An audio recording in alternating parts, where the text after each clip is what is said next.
Bonjour à tous. Donc du coup, cette vidéo elle va être consacrée au salaire à vie de Bernard Friot, voir quels sont les avantages et les inconvénients de ce système, la comparer à l'économie basée sur les ressources et aux revenus de base. Donc j'ai vraiment étudié à fond le salaire à vie de Bernard Friot ces derniers jours, et j'ai trouvé que c'était un concept vraiment très très intéressant. Donc au-delà de mes espérances, parce que je connaissais avant, mais je m'étais jamais plongé dans le cœur de la machine. Alors je vais essayer de le décrire donc pour tous ceux qui connaissent pas et voir un petit peu comment ça marche. Alors du coup on aurait une espèce comment dire de on aurait une gradation des salaires, on aurait une sorte de classe, c'est-à-dire que tout le monde à partir de 18 ans aurait minimum un salaire de 800 euros. Et puis dès qu'on travaille, donc on obtient une qualification, donc peut être d'ailleurs venir d'un diplôme ou non, hein. En fonction de ce que l'on produit, de la valeur que l'on va produire pour la société, on va avoir donc plusieurs rangs de qualifications. Donc c'est un petit peu comme sur le mode des fonctionnaires aujourd'hui, donc avec une hiérarchie en fonction de l'importance et de la productivité de ce qu'on fait. Donc on a des salaires qui seront à 1500, 3000, 4500 et 6000 euros. Donc, par exemple, si on veut avoir un salaire beaucoup plus élevé, 4500, 6000 euros, il aura fallu sans doute passer des diplômes et puis montrer aussi que on a une activité qui est très importante pour la société, pour l'économie. Donc, on peut être chef d'entreprise, grand chercheur, etc. Et puis, du coup, on a un petit peu ce qui se fait aujourd'hui avec le capitalisme, entre guillemets, une gradation, c'est-à-dire que des choses qui seraient moins considérées, alors, c'est pas forcément ce qui se passe bien dans le capitalisme aujourd'hui, mais en tout cas, une activité qui serait, par exemple, où on produit moins d'efforts parce qu'on travaille moins, ou une activité qui est moins compliquée, qui a demandé moins de travail, moins d'investissement, serait moins rémunérée, et ce qui peut sembler d'ailleurs, on va être honnête, assez juste. Parce que si l'on partait dans un système où tout le monde avait le même salaire, alors qu'on pourrait soit ne rien faire, soit pas faire grand-chose et que d'autres se donneraient plus, on voit bien le problème de cet égalitarisme extrême. On voit bien que les problèmes que ça poserait pour faire fonctionner la société. Et donc du coup, on perd l'usage de la propriété lucrative.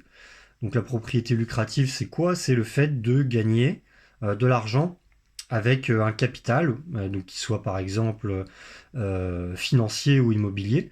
Donc on n'aurait plus d'intérêt bancaire, on aurait plus la possibilité de gagner de l'argent avec des rentes, et on aurait pu la possibilité de le gagner notamment avec l'immobilier. Alors, entre guillemets. Parce que du coup, ça ne veut pas dire qu'il n'y aurait plus de location.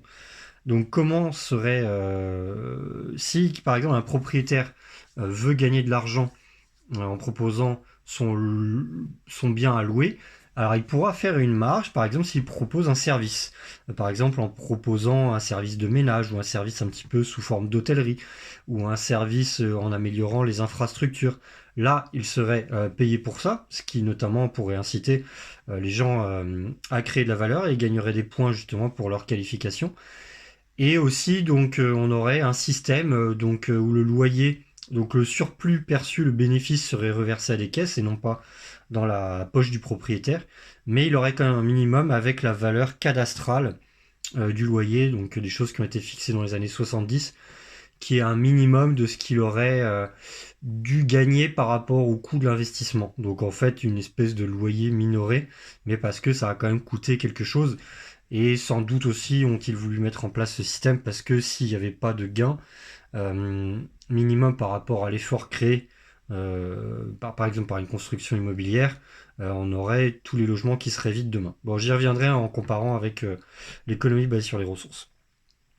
Et on n'aurait plus non plus, comment dire, d'esclavagisme par la détention des moyens de production. C'est-à-dire qu'aujourd'hui, les patrons, en fait, vont, quand ils ont leurs employés, pouvoir gérer tout comment dire, le management, mais aussi garder le bénéfice. Donc aujourd'hui, on a calculé que à peu près 30% du bénéfice était réparti entre donc, le patron et les actionnaires.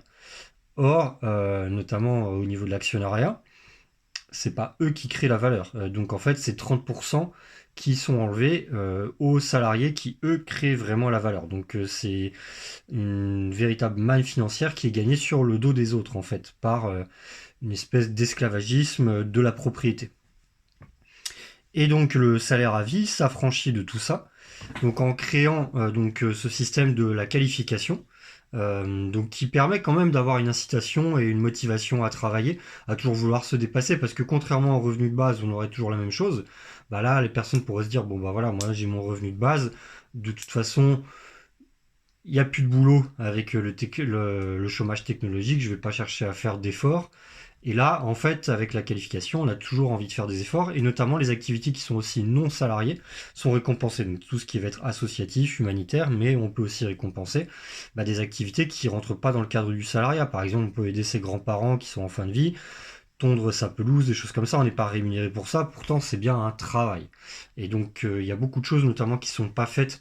On peut penser au milieu associatif ou au milieu humanitaire, et il y a encore d'autres choses, parce que c'est pas des choses qui vont rapporter de l'argent. Donc on s'extrait de cette contrainte du capital financier. Alors c'est assez résumé ce que j'ai fait. Donc on a on a un fonds de roulement donc qui a réinvesti dans l'entreprise à chaque fois pour l'autofinancement, pour les charges. Les salaires ne sont pas payés par l'entreprise. En fait, c'est versé à une espèce de caisse collective qui justement suivant les points que l'on a répartit les salaires. Alors donc même si on n'a pas de d'emploi, on touche un salaire, mais qui va être plus bas. Si on est licencié, on touche toujours le salaire auquel on avait le droit par rapport à son grade, par rapport à sa classe, ce qui fait qu'on va toujours toucher le même salaire.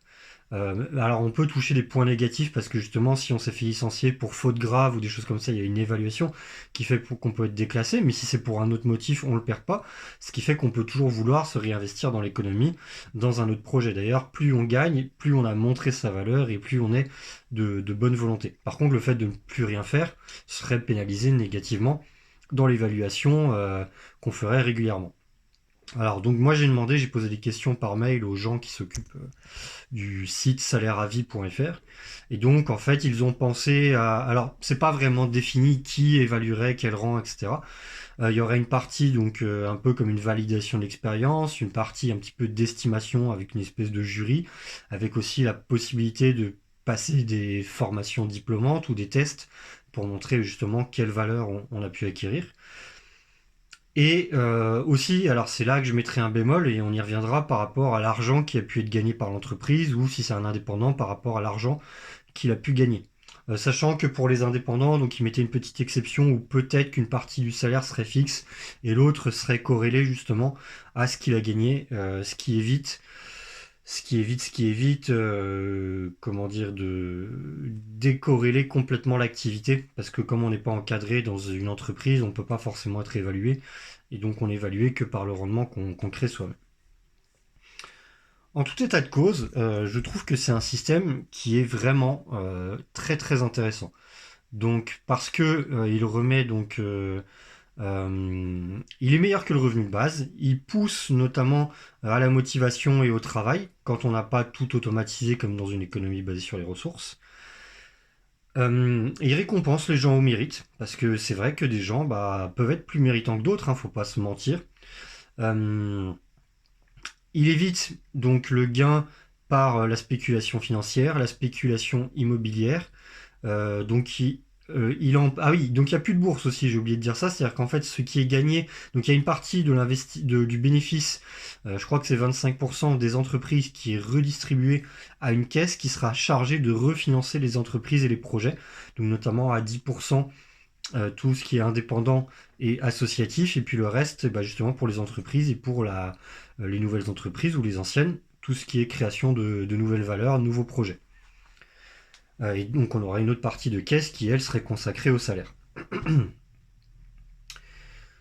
Donc qu'est-ce que je voulais dire avant d'être grossièrement interrompu par moi-même? Ouais, donc c'est un système qui est vraiment simple parce que donc du coup même l'investissement financier, les prêts ne sont plus faits avec un intérêt bancaire par l'État, il y a pas de notion d'intérêt bancaire.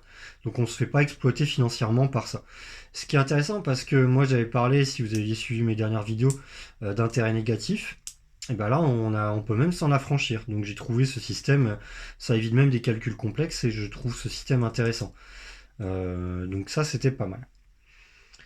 Je trouve que c'est un système qui est bien meilleur que le système actuel.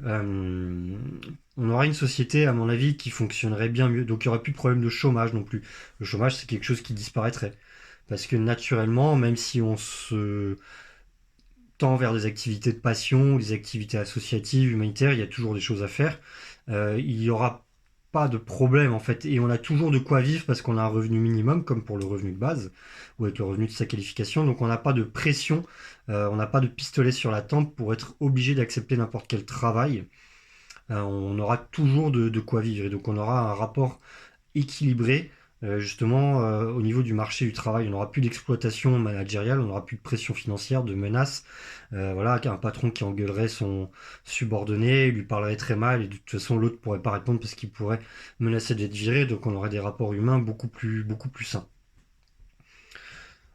Donc c'est vraiment un résumé, hein, mais je trouve que ce système est un système qui est vraiment intéressant, bien pensé, qui évite pas mal d'aspects négatifs de la société actuelle. On pourra remarquer, parce qu'on a eu le débat là-dessus, qu'il y a toujours une monnaie.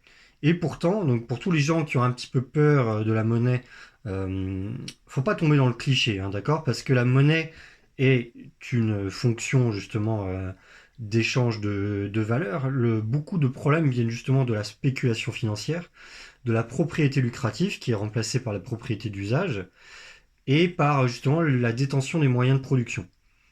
Donc tout ça disparaît et on voit bien qu'en fait le problème venait pas de la monnaie, venait justement d'autres fonctions dans le système capitaliste. Donc faut pas tomber tout de suite dans le cliché, peut-être que Jacques Fresco avait jamais pensé à ça d'ailleurs, je sais pas, hein. Mais en tout cas le problème n'est pas forcément le système monétaire, mais aussi d'autres aspects du système capitaliste. Maintenant, donc on va voir. Je vais essayer de vous donner mon avis sur les points négatifs du salaire à vie. Et là justement il y a un peu de système monétaire.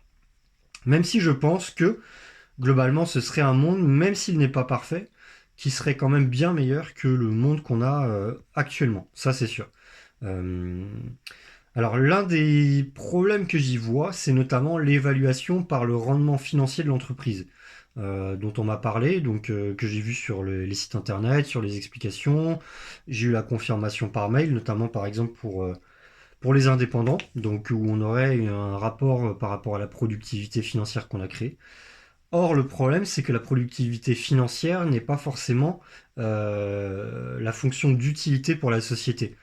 Par exemple, si demain une entreprise gagnait beaucoup d'argent en tailladant toutes les forêts indonésiennes pour créer des meubles super que tout le monde a envie d'acheter, sauf qu'ils détruisent la forêt indonésienne, le fait de l'évaluer sur sa rentabilité et pas sur la fonction d'utilité sociale et écologique et même de fonction humaine qu'elle a eu peut créer des problèmes. On a comme un mécanisme justement décorrélé de l'écologie. Ou si par exemple une entreprise cherche à plus gagner qu'une autre, elle pourra faire de l'obsolescence programmée. Donc elle pourra se faire exprès de faire que les appareils cassent plus vite pour avoir justement plus d'achats, plus de bénéfices. Et donc on retombe dans les mêmes travers que le système capitaliste. Ou si une entreprise par exemple pollue, hein, un tanker par exemple, qui livre des marchandises et qui dégaze en pleine mer pour éviter d'avoir des coûts et des charges, le fait, bah, du coup ils vont avoir un plus grand bénéfice et donc du coup ils vont battre les autres entreprises.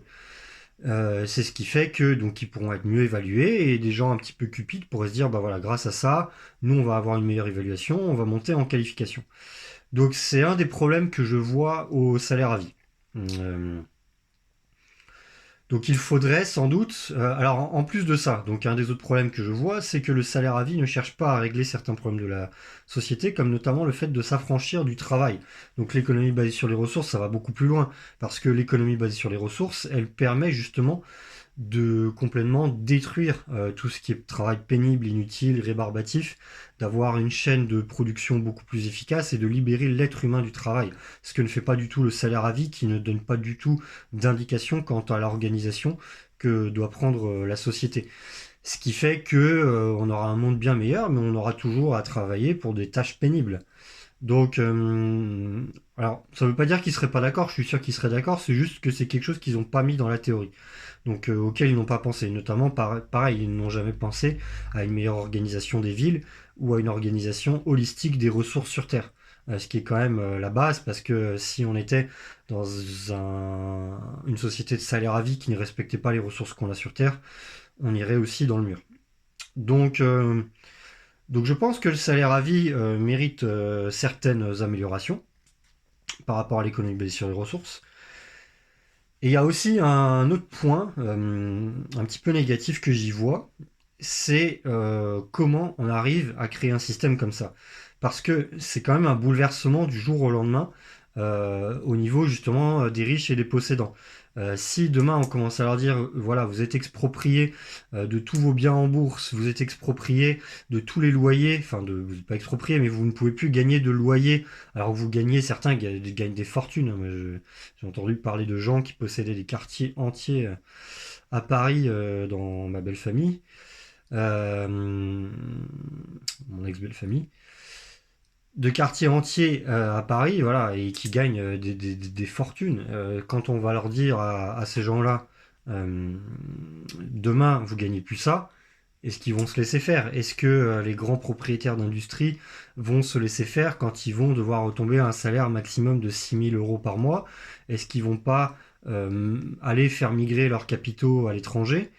Est-ce qu'ils vont pas justement transférer leurs entreprises à l'étranger, etc. Et c'est quelque chose qui, pour que ça fonctionne, est extrêmement radical et est difficilement compatible avec une économie qui est très perméable où les capitaux peuvent fuir partout du jour au lendemain. Moi, comment je vois les choses, je vois plutôt quelque chose d'un peu graduel. C'est-à-dire que oui, pour moi, le salaire à vie est un modèle qui globalement fonctionne mieux que le revenu de base, mais le revenu de base en système de transition serait beaucoup plus utile parce qu'il aurait quelques aspects positifs du salaire à vie, notamment le fait qu'on n'a pas accepté n'importe quel boulot, on a toujours de quoi vivre, etc.